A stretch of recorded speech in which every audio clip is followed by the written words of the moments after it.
welcome back to the shed. The 90s were a pretty good time for science fiction fans, particularly those who enjoyed the science fiction with a Mars flavour, because we had Kim Stanley Robinson winning the Hugo in 1994 for Red Mars, but we also had Greg Bear winning the Nebula in 1994 for his novel Moving Mars. So what I would like to do is provide a bit of a plot overview, talk to what I liked, what I didn't like. I'll put it to the memory test, I'll make some recommendations, and we'll rank it on our ever-growing sci-fi shed ladder where I've been ranking all the Hugo and Nebula award-winning novels. So I hope you stick around for that. So the story is really the memoirs of Acacia Mamjumda, and she's telling a story. And the novel begins with her on Mars, so Mars has been colonized, and she's a university student there. And what we find is that there's a triplanetary sort of commercial arrangement between Earth, the Moon and Mars, and there's a bit of pressure from Earth coming to Mars to form a single central government to make trade a little bit easier with them. But the colonists want to sort of be independent, and there's a lot of sort of friction between Earth and Mars. And young Cassia, a university student, raises a protest. Not much happens of it, but she does meet some really interesting people that are pivotal to the story going forward. So that little cue doesn't really progress much, and the novel sort of goes forward a bit to Cassia being a sort of significant person in a binding multiple. And what a binding multiple is basically a family unit. That's sort of the Martians working because they don't have this central government, right? And so she's a pretty significant senior top role in that, and she wins a trip to Earth as an ambassador. So her and one of her colleagues go back to Earth to talk to a whole lot of politicians and sort of, represent Mars in many ways. And we do learn a fair bit about Earth in the 2140s, which I thought really interesting. So the trip to Earth doesn't really go to plan, and there's a whole lot of rising tensions between Earth and Mars, which are not helped by the research that has been done by a particular group of people, brilliant scientists referring themselves as the Olympians. And these Olympians, one of which is a guy called Charles, who was a lover during those university years that Cassia had. So those characters are introduced back into the plot. And we find that he's come up with some pretty interesting concepts of the universe. He's seeing the universe as this big, massive computer system, and he believes he can manipulate certain descriptors to alter the state of the universe itself, which I thought was really brilliantly done as far as hard science fiction elements. But this sort of really gets the goat up on the Earthlings because they're just seeing this as a huge almighty threat, and it really results in a whole lot of conflict between Earth and Mars. Charles and the Olympians' discoveries do nothing to ease the tensions between Earth and Mars, and we find that Cassia is now the vice president, and she needs to deal with these ever-growing tensions. But the Earthlings want nothing of it, and they've got a bit of a secret weapon up their sleeves, and they completely cause havoc on Mars, and there's a full-on conflict. So Cassia and Charles implement one of the new discoveries that they've learned as part of this research, and hoping to sort of, get Earth to back off and just, hey, look, keep away from us. But that little experiment doesn't really go as planned. I mean, the experiment was an absolute success and brilliantly done. And I don't want to talk to that because it is sort of one of the highlights for me in a novel. So needless to say, the experiment was a huge success, but it didn't quite have the effect on Earth that they were expecting to have. So Earth retaliates in full force, and there's really an all-out war.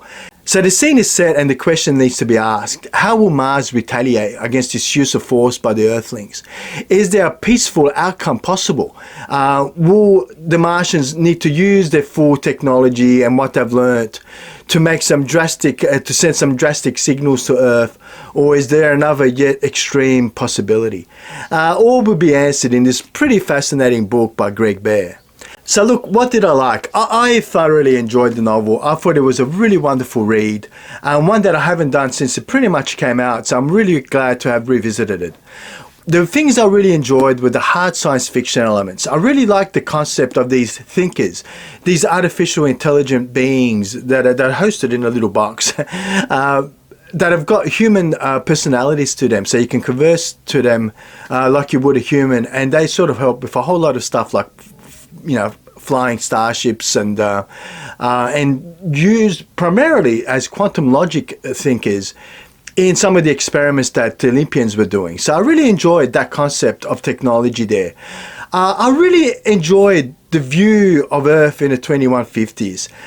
There's a good chunk of the novel that actually takes place on Earth, which honestly I'd forgotten about, and we'll talk a little bit more about that when it comes to the memory test.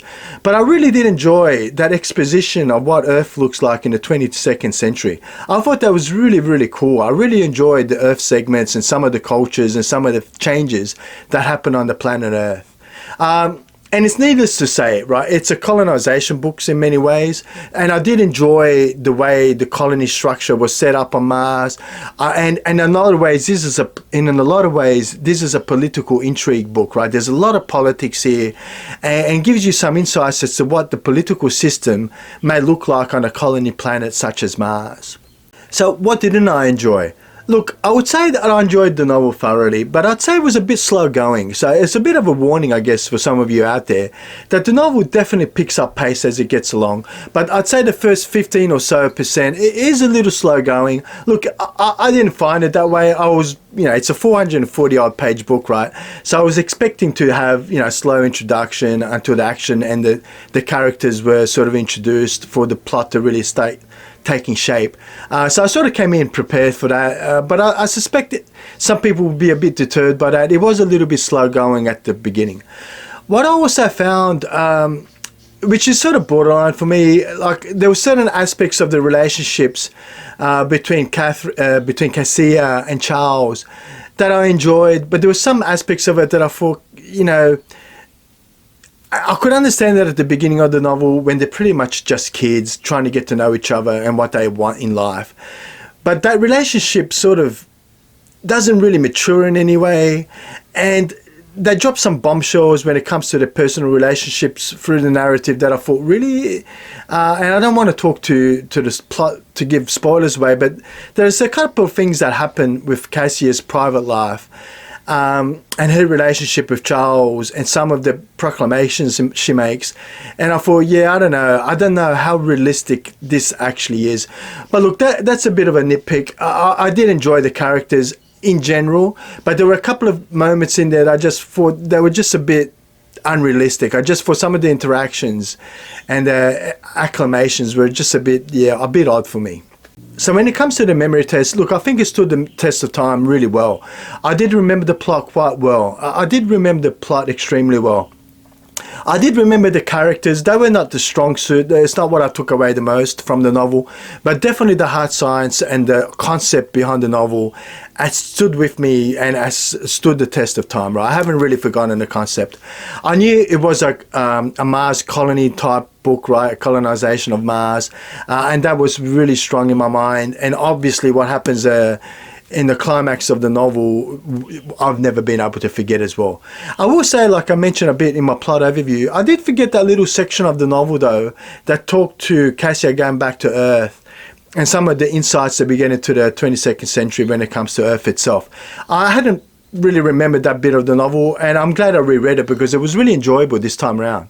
So when it comes to recommendations, look, if you like books like Kim Stanley Robinson's Red Mars, or if you've taken my recommendation on in the past and read Arthur C. Clarke's The Sands of Mars, which I've reviewed on this channel previously, then I think you will enjoy Moving Mars, right? It is that sort of colony world building, getting to understand Mars a little bit more, understanding what the political system may look like, and get hit with some pretty nice hard science fiction that is not completely over your head, but deep enough to give you some really interesting ideas, right? I really did enjoy the hard science fiction elements of this novel. So yeah, they're definitely the highlights for me. If you enjoyed Red Mars or Arthur C. Clarke's The Sand of Mars, you won't be disappointed in this. And it's interesting to note that this novel actually was a runner-up in the Hugo Awards and lost the Hugo to Kim Stanley Robinson's Red Mars. So look, that is it for the plot overview and my discussion section. We need to rank it on the Sci-Fi Shed ladder. I don't know how we're going to go, but let's flip the cameras around and we'll take a look just now. So back to the shed ladder where I've been ranking all the Hugo and Nebula award-winning novels. And tonight we got the Nebula for 94 in Greg Bear's Moving Mars. And we've got to make a pretty difficult decision because I've been staring at this board for the last 5 minutes trying to figure out exactly where it goes. Now, when I look at my criteria, I don't think it's going to make the A-side. I think some of the concepts on that A-sides are just very, very strong, or it's just very, very good writing, or just unforgettable novels. And I can say a lot of those things apply to Moving Mars as well, but definitely not in the same league, in my opinion, to what we have on the A-side so far. So I think it's going to sit on the B-side somewhere. It's definitely not going to be on the bottom end in the C-side, by the C-side even, but it's going to be somewhere in the middle here. And I think I'm going to rack it just above A Fire Upon the Deep. And I'll explain why. Because I've been looking at this board, trying to make up my mind. And I would have to say that when it comes to science fiction themes, I enjoyed the themes in Moving Mars more than I did A Fire Upon the Deep. More than I did The Wind-Up Girl and the others that follow. But I couldn't rank it above The Demolished Man. I really do like Alfred Bess's writing, and I think that novel almost seems timeless to me. It was written in 1953, a good 40 years before Moving Mars was, and I would say that it was just as readable, it was just as significant as Moving Mars was, right? And I think that, for me, just says a lot, how that novel almost transcends time in itself, in its themes. There are certain elements of it, like the technology that is dated, but the concepts I really enjoyed, right? So I found it really hard to rate it over Demolished Man. And A Fire Upon the Deep in Werner Vinge's The Force of Zone series is another very good novel, but at times I felt it was a little bit bloated and it sort of didn't engage me quite as well as Moving Mars did. There are some people that would argue that Moving Mars suffers the same. The beginning is a little bit, I wouldn't say platted out, just a little slower going to start with. But I understood why it was happening, right? I understood that he's trying to introduce the characters. He's trying to introduce some of the backstory. And it made sense throughout the novel. I could understand why he did it. When there were certain things in Fire Upon the Deep that just didn't. There were certain scenes in that novel that I just didn't understand why it was there apart from just bloating, right?